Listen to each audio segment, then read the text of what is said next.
প্রবাদ আছে, শ্বশুরবাড়িতে জামাই কখনো পুরনো হয় না। ২১ বছর পর তা যেন আবারও প্রমাণ করলেন বিএনপির চেয়ারম্যান তারেক রহমান। ২০০৪ সালের পর প্রথমবার বুধবার রাতে যখন স্ত্রী ডাক্তার জোবাইদা রহমানদের সিলেটের বাড়িতে পৌঁছালেন, তখন তাকে ঘিরে আবেগে ভাসল দক্ষিণ সুরমার সিলাম ইউনিয়নের বিরামপুর গ্রাম সহ গোটা সিলেট।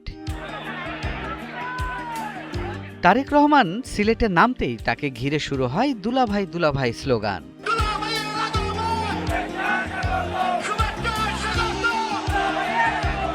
রাজনীতির বাইরে চিরায়িত বাঙালি কায়দায় জামাইকে বরণে শ্বশুরবাড়ির আন্তরিকতার উষ্ণতা যেন ছুঁয়ে গেছে গোটা বাংলাদেশকে।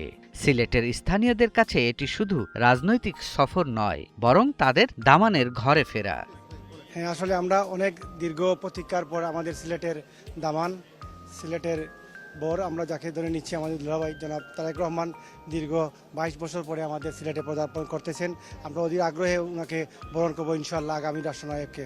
জামাইকে বরণ করে নিতে আগেই শ্বশুরবাড়িতে নেওয়া হয় বিশেষ প্রস্তুতি। সিলেটের ঐতিহ্যবাহী খাবারের আয়োজন করা হয়েছিল পরিপূর্ণ উৎসবের আমেজে। রান্না করা হয় প্রায় ৪০ ডেক সিলেটের বিখ্যাত আখনি পোলাও, যা এই অঞ্চলের অন্যতম জনপ্রিয় খাবার।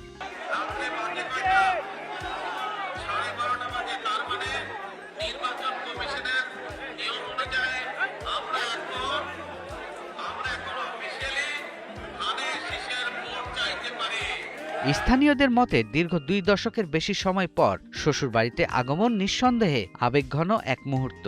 রাজনৈতিক ব্যস্ততা, দেশের বর্তমান প্রেক্ষাপট ও দীর্ঘ বিরতির পর এই সফর সিলেটবাসীর কাছে আলাদা গুরুত্ব বহন করছে। অনেকেই বলছেন, রাজনৈতিক পরিচয়ের বাইরে একজন জামাই হিসেবে তারেক রহমানের এই সফর মানুষের মনে ইতিবাচক আবেগ সৃষ্টি করেছে।